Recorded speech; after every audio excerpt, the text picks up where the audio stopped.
আসসালামু আলাইকুম। এই যে দেখেন ইলিশ মাছের ভর্তা। কেউ কখনো ইলিশ মাছের ভর্তা খেয়েছেন? অবশ্যই এটা মাছ না, এটা হলো লেজের ভর্তা। যাই হোক, এই ৩-৪ মিনিটের ভিডিও বা আপনারা তো দেখতেছেন, কিন্তু আমার এই ভিডিওটা বানাতে অনেক সময় লাগছে। প্রায় ২ ঘন্টা ধরে আমি এই কাজটাই করেছি। প্রথমে আর কি করতে হবে সবাই তো জানেনই, আমার থেকে সবাই অনেক ব্রিলিয়েন্ট, সবার অনেক কিছু জানা। যদিও সবাই ইলিশ মাছটা ভেজে নেয়, কিন্তু আমি এটা কী করছি, লেজটা তরকারি থেকে তুলে নিয়ে নিয়েছি। যে কে আবার ভাজতে যায়, ঝামেলা করতে যায়। জাস্ট তরকারি থেকে তুলে নিয়ে আমি সেই কাটাকুটা বাছা শুরু করে দিছি। আর এই কাটাকুটা কি আর এত সহজে বাছা যায়? বাছতে বাছতে আমার তো অবস্থা খুবই খারাপ। তারপরেও দেখুন, মানে খুব সাবধানে বাছতেছি। যদি আবার হাতের মধ্যে কাটাকুটা লেগে যায় তখন কি হবে বলেন তো? হ্যাঁ, ইলিশ মাছের ভর্তা খাইতে গিয়ে আমার তো হাতের ১২টা বেজে যাবে। তো আস্তে আস্তে আমি ইলিশ মাছের কাঁটাগুলো ছেড়ে নিচ্ছি। তো এদিকে আমার ছেলে বলতেছে, আম্মু তুমি ইলিশ মাছের ভর্তা বানাও আর আমি এদিকে চকলেটের ভর্তা বানাই। আমি বলছি, দেখো শয়তানি করবো না। তো এদিকে আমি যে পেঁয়াজ রসুন সবই নিয়েছি। মরিচ কই, মরিচ আনতে তো ভুলে গেছি। যাই হোক, আগে কাটাগুলি ভালো করে বেছে নিই, তারপরে মরিচের চিন্তা করবো নি।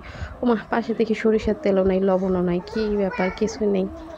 তাহলে আমি এখন পরিপূর্ণভাবে ভর্তা বানাবো কীভাবে? যাই হোক, আমি ইলিশ মাছের কাঁটা বাছতে তো মনে হচ্ছে আমার চুল সব পেকে যাবে। হ্যাঁ, এতক্ষণেও ইলিশ মাছের কাঁটা আমি বাছা শেষ করতে পারতেছি না। আরে এত কাঁটা! তাই তো বলে মানুষ ইলিশ মাছের ৩০ কাঁটা বোয়াল মাছের দাড়ি। যাই হোক, বোয়াল মাছের দাড়ি দুড়ি কী জানি না, ছোটোবেলায় অনেকেই আমরা বলতাম যে ইলিশ মাছের ৩০ কাঁটা বোয়াল মাছের দাড়ি। আর বাকিটুকু বললাম না, বাকিটুকু অনেকে জানে অবশ্য। এখন আমি বললে অন্য কিছু হয়ে যাবে, বাকিটুকু বলবো না। যাই হোক, আমি মরিচ টরিচ খুঁজে আনলাম। মরিচ খুঁজে আনার পরে ভাবতেছি যে ভর্তা বানাবো, লবণ কই? পাশে দেখি বাটির মধ্যে লবণ তো আছে। লবণ যখন আছে তাইলে আর এত টেনশন কিসের?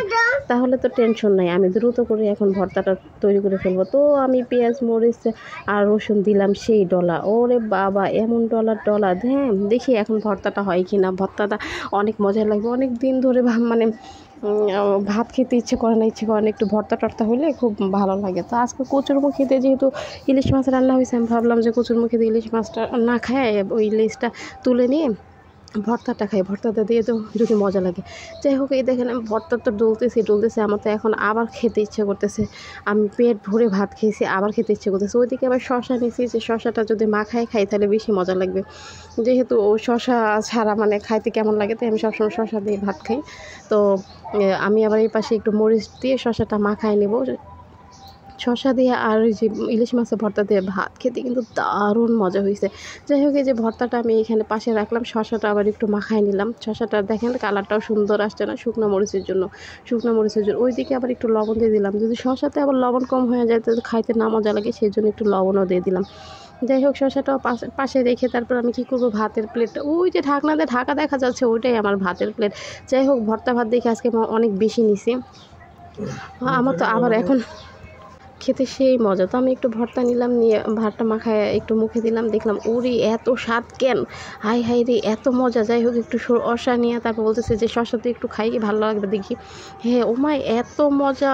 ভর্তা ভাত যে এত মজা আমি তো আগে জানতাম না। তাহলে তো আমি প্রতিদিন ভর্তা বানাই খাইতাম। কে খাই তরকারি ফরকারি? আমি আর তরকারি খাবো না। আসলে আমাদের ঘরে কেউ ভর্তা খেতে পছন্দ করে না, ভর্তা খায়ও না, সেই জন্য আমাকে একাই খেতে হয় আর একাই বানাতে হয়। আমি আবার ভর্তাটা পছন্দ করি, কিন্তু সবাই আমাদের ঘরে ভর্তা পছন্দ করে না, ওনারা ভর্তা খায় না।